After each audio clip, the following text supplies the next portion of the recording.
So even if you are, in a way, committing to a tower push, if IG want to blow everything they have for a support like that, MVP Hot 6 are probably going to be very happy with that. Yeah, right now, MVP Hot 6 are going to be really happy about the fact that their Zeus offlane is level 8. He hasn't really had time to run around anywhere, but he's just done a good job of soaking experience bottom. He knows when Luo is off the map, and he's just been playing incredibly safe.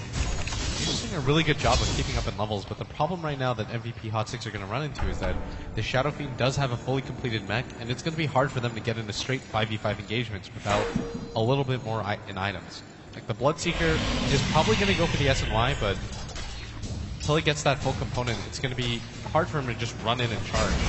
Maybe even pre-BKB it's going to be difficult for him, as they do have enough lockdown for him. Three-man smoke from MVP Hot 6. We'll see if they find anybody, but in the meantime, I want to talk about that. Why do you think we don't see a Bloodseeker go for the Hand of Midas, which is quite popular on core Bloodseekers? Is the tempo of this game perhaps just too fast? I just think that Forev recognizes that the Bloodseeker isn't going to be able to go late game against the Phantom Lancer. I've seen it time and time again. Yes, you have the Blood Right, which is an AoE, but you don't want to just build into items that fight against the Phantom Lancer because it's a losing fight. He burns too much mana, he can disengage too quickly. You don't want to go toe-to-toe, and so it's better to just simply build for the mid-game and run at the Phantom Lancer so he just can't build up an item lead. I like this setup. MVP Hot 6, they didn't actually find a kill as they smoked up through the enemy jungle, but they did take away the rune vision from IG in that bottom area. Plus, they also got some very aggressive vision up, and they now are surrounding Burning. Go see if there's any TPs here. The Silence is going to be able to land on Burning, already leading things up, and they're just going to pop him real quick. Heen is kind of stuck here, but that's okay. None of IG are actually rotating over. In fact, they're still trying to go for that middle tier 1 tower push. But Jerix is here now with the Fissure to be able to intercept, perhaps push these heroes back alongside Sunbeam. More TPs coming in. MP leading things off. There goes the Fissure for already dropping a bit low. IG not going to be able to get that tower. It will be denied. Meanwhile, in the bottom lane, Forev actually going to be hit by the Spirit Breaker here. Intercepted, though, by Heen. The Silence is going to come out. Spirit Breaker thought he could take this one. Even with a 17%, there's no way he could beat out the Bloodseeker. Yeah, that's the strength of the Bloodseeker right there. With the Thirst, after that bash is done, he's pretty much just going to kite you in a circle. That Blood Right, he's opting to go for the max on it, and it's paying off huge dividends as they were able to kill Burning at bottom.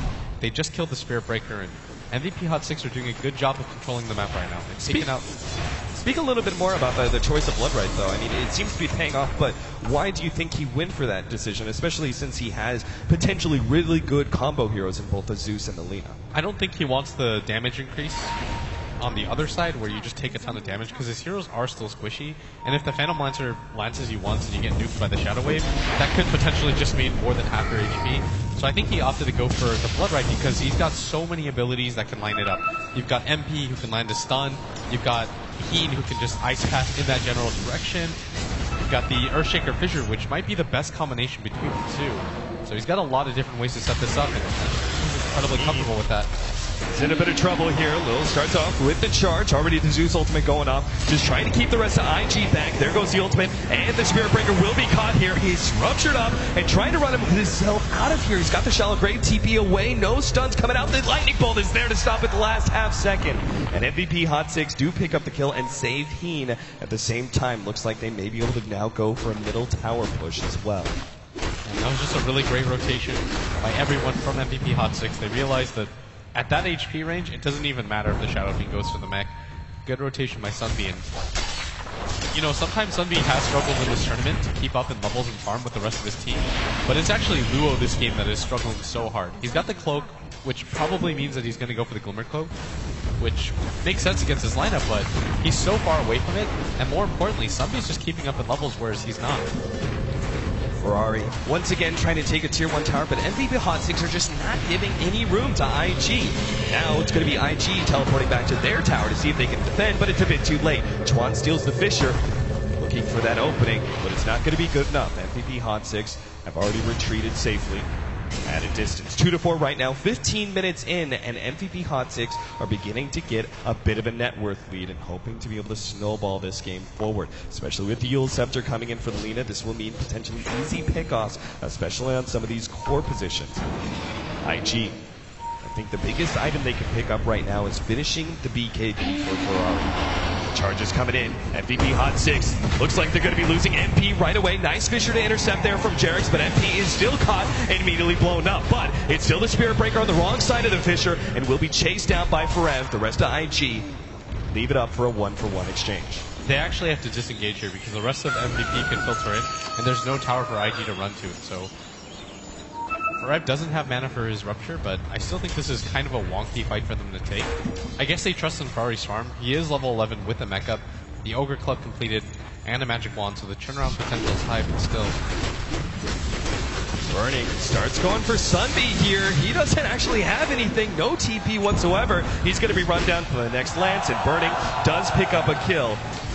Help facilitate a bit more farm. I was just about to comment on the fact that he seems a bit behind with just drums, treads, and a bottle right now, but that kill will certainly help, bumping up to the 6k net. We're still 1,000 gold behind this Bloodseeker, but it's really Ferrari, who, as you said, IG are trusting in farm-wise.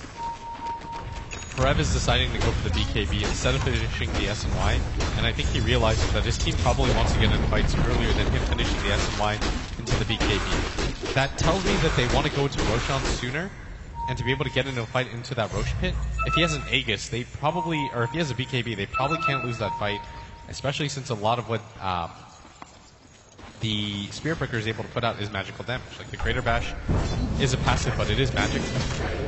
So it should be able to help quite a lot in just reducing the damage, even though it doesn't push spell immunity. But MVP Hot 6, they're struggling to keep up in levels, actually. That seems to be their biggest issue right now, is the Shadow Fiend just gets bigger and bigger.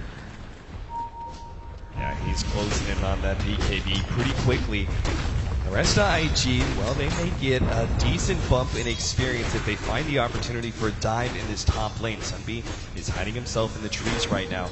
The rest of MVP Hot 6, I'm sure, are ready to TP back. They've been pretty quick to move around the map in these sort of situations, so IG don't really go for it. MVP Hot 6, however, will go for the tier 2 tower push in the bottom lane. They've got the combination of Jakiro and that Blood Rage from Blood. That does so much. Glyph already going out, but Liquid Fire after Liquid Fire being spammed out. If they could actually get this tower, Heen will be very close to completing a mech of his own to kind of even out the mech advantage that IG have right now. It's doing 130 damage to the tower every single time he casts it, and I think that IG realized that it's just a losing effort. He's actually taking it so quickly. Ferrari, he has an invis rune. Do they have any sentries for this? I don't actually think they have any idea that this is coming. As Luo's coming in from the top, Burning's TPing in, and Ferrari with the chase. Nice intercept. Luo's immediately going to be stopped there by the Ice Path. He still gets off the ultimate, but he has Rupture onto him. Fred wants to be able to pick up this kill, but it's going to be slowed down by Shalgrave. MP, meanwhile, turns as much damage as possible onto Ferrari, but he's still going to be blown up immediately by the Razes. Spirit Breaker gets out, and MVP Hot 6 lose their Lina. Sunbeam comes in, but the rest of IG are still very healthy again. This Bloodseeker just isn't going to get a whole lot of stacks on his passive right now. Yeah, part of the problem right there was that Forev actually had the Rupture stolen by him, and Chuan actually just used it on MP, and so it was pretty much impossible for them to fight. And at the same time, they did manage to grab Luo, as Jax is going to get Phantom Lanced over here, but he should be just fine.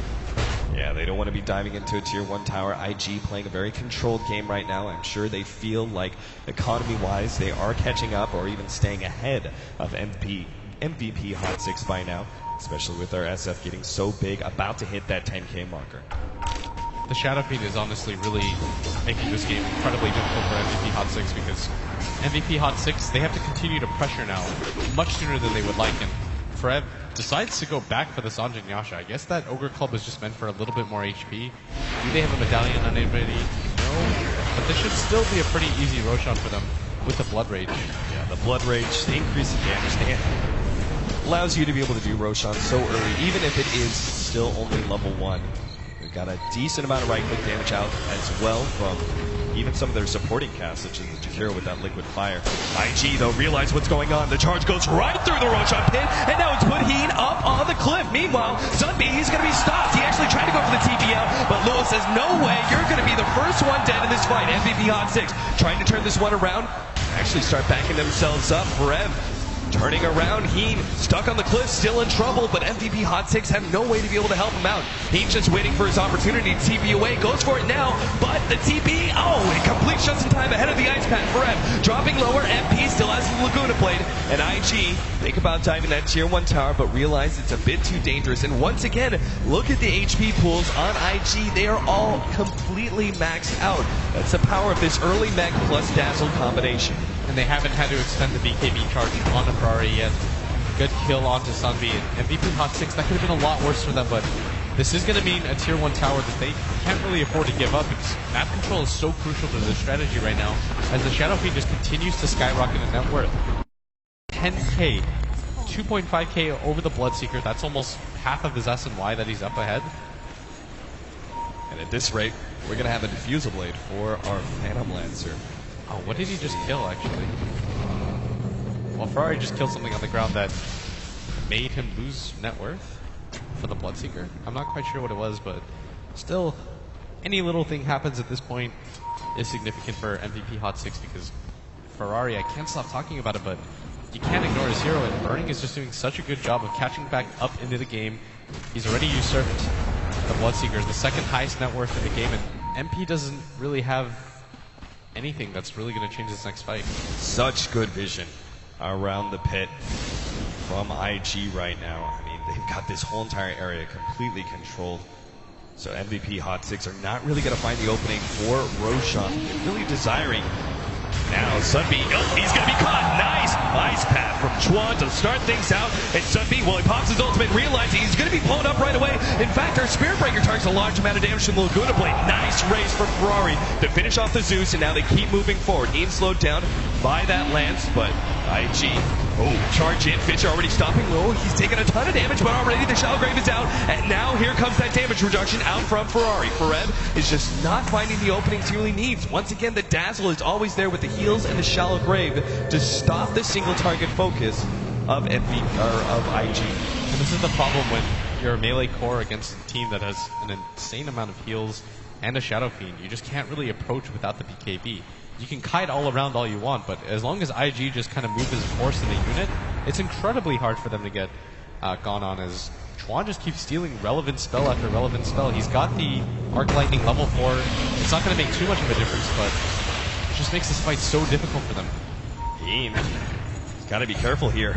Ferrari is looking for that long range raise, but is it going to find it? Top lane's also pushing in. Spirit Breaker quick to move over and deal with that one. MVP Hot 6 feels like they got to sit back and farm their next round of items, because clearly these team fights are not changing for them anytime soon. Jerix is closing in on the Blink Dagger, but could be stopped here. Nice turnaround Fisher, but immediately countered as Chuan catches that one, grabs him with the telekinesis, and Spirit Breaker finishes him off with the Phantom Lancer on the side. And time after time, Chuan just stealing spell after spell. That must have been the 4th time he's taken Fissure for himself, and he's put it to even better use than Jerix can right now, as IG are just rolling to whatever they want to do at this point.